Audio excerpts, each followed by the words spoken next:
Il y a des soirs de décembre où tout semble plus calme, plus doux, comme si le monde entier se couvrait d'un manteau de lumière. Les rues s'illuminent, les salons se remplissent d'éclats de bougies et les calendriers de l'Avent se vident case après case. Ce soir, nous ouvrons ensemble la 12e case, une case particulière parce qu'elle renferme non pas un chocolat, non pas une figurine, mais 5 histoires, 5 destins, 5 souffles qui, en 2025, ont transformé le sport en quelque chose de plus grand, de plus humain, de plus féerique encore que la magie de Noël elle-même. Alors installe-toi confortablement, laisse tomber doucement la neige derrière les vitres, pose ton téléphone, respire et laisse-toi porter, car pendant quelques minutes, nous allons traverser les cols du Tour, les stades en fusion, les circuits brûlants, les salles de gymnastique où le silence devient gravité et les pistes de saut où les hommes défient le ciel. La case numéro 12 s'ouvre maintenant et la lumière qu'elle dégage... Tu es prêt? Allons-y. Il y a des saisons qui ne s'expliquent pas. Elles s'admirent. Celle de Tadej Pogačar en 2025 fait partie de ces rares moments où un sport entre dans une nouvelle dimension. Non pas grâce à un changement de règlement,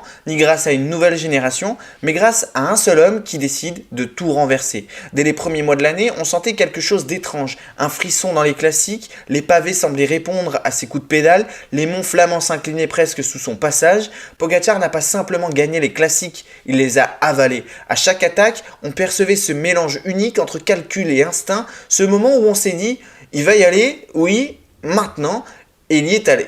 Au moment exact où les autres hésitaient encore. Puis il y a eu le Tour. Celui de 2025 restera dans les livres comme l'un des plus maîtrisés qu'un coureur ait jamais livré. Ce n'est pas un homme contre un peloton, mais un peintre devant une toile immense, dessinant étape après étape la silhouette parfaite d'un champion total. Quand il a grimpé l'Alpe d'Huez avec une aisance presque irréelle, certains ont murmuré que c'était de la folie, mais ce n'était pas de la folie, c'était de la certitude. Et comme si cela ne suffisait pas, comme si le monde avait besoin d'un dernier acte, il a revêtu le maillot arc-en-ciel de champion du monde. Une victoire qui ressemblait davantage à une signature, à une ponctuation finale. Oui, 2025, c'est mon année. Oui, je suis numéro 1 mondial. Alors on parlera encore longtemps de cette saison, des attaques lointaines, des descentes où il jouait avec le risque comme d'autres jouent avec une plume, de cette intelligence stratégique qui, associée à sa simplicité naturelle, le place au-dessus du reste. Pogačar, en 2025, n'a pas seulement gagné, il a réinventé ce que gagner veut dire. Si 2025 devait avoir une bande-son, les stades la joueraient à plein poumon.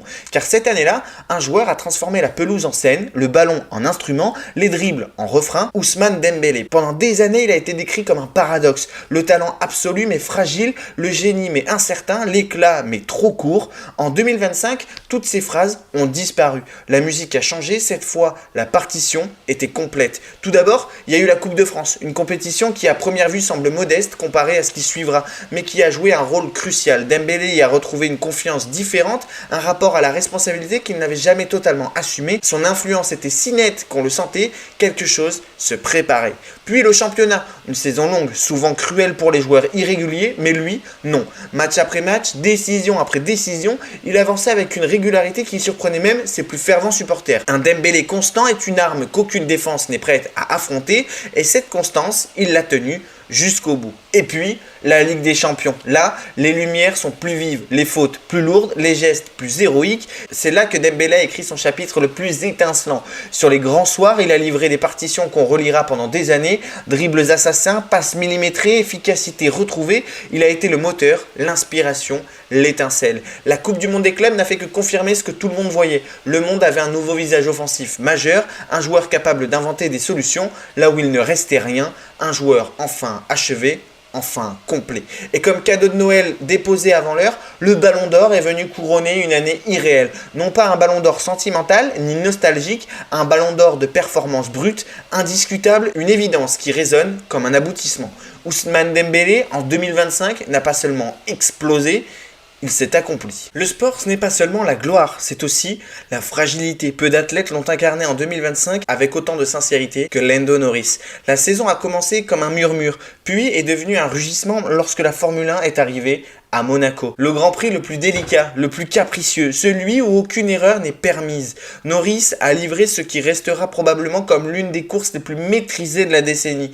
Une danse millimétrée entre les rails, une gestion chirurgicale, une audace contrôlée. Ce jour-là, sur le rocher, c'est tout un monde qui a découvert un champion. Mais l'histoire d'une saison parfaite n'existe pas. À Montréal, le Canada a offert son versant sombre. Une erreur, une seule, suffisamment rare phare pour surprendre, suffisamment symbolique pour marquer, une prise de décision trop optimiste, une trajectoire mal anticipée, un moment d'hésitation, les championnats se jouent parfois sur des détails. Norris l'a appris comme les plus grands avant lui, dans la douleur. Ce moment pourtant n'a pas détruit sa saison, il l'a humanisé, il l'a rendu plus lisible, plus touchant, car le véritable Norris, celui que les fans aiment, n'est pas une machine parfaite, c'est un compétiteur au sourire franc, au caractère entier, un pilote qui tombe mais qui se relève immédiatement. Son année faite de sommets étincelants et d'ombres fugaces restera l'une des plus belles trajectoires sportives de 2025. Il y a des athlètes qui défient les lois physiques, Simone Biles ne les défie plus, elle les réécrit. En 2025, la gymnaste américaine a continué à faire ce que le reste du monde considère comme impossible. Elle ne saute pas, elle s'arrache, elle ne tourne pas, elle tourbillonne, elle ne retombe pas, elle atterrit comme si la gravité elle-même venait de lui céder la priorité. Cette année-là, Biles a rappelé au monde que le génie n'a pas d'âge, pas de durée de validité, qu'une carrière peut avoir plusieurs vies. Ses performances n'étaient pas seulement techniques, elles étaient émotionnelles et chacune racontait un combat, une reconstruction, un nouveau départ. Elle a offert au sport un mélange unique, la puissance physique absolue et la vulnérabilité assumée d'un être humain qui un jour s'est arrêté pour respirer. Le public ne la regarde plus juste comme une championne, il la regarde comme un symbole, celui de la résilience, celui de la santé mentale devenue priorité, celui d'une reine qui choisit son royaume et non l'inverse. Quand Armand Duplantis prend sa perche, quelque chose se passe. Le monde se suspend, le silence tombe, on n'assiste plus à un concours, on assiste à un dialogue avec le ciel. En 2025, Mondo a poursuivi ce qu'il avait commencé depuis des années. Il a repoussé la barre, pas seulement physiquement, mais symboliquement. Chaque compétition semblait être une nouvelle conversation entre lui et les étoiles. Il montait encore, comme si la gravité ne le concernait plus. Sa technique est devenue si pure qu'elle semble irréelle, son relâchement sur l'élan, sa précision sur la prise, son basculement en cloche, son sourire après l'envol, tout paraît naturel alors que tout est d'une complexité folle. 2025 n'a pas été une surprise, ça a été une confirmation.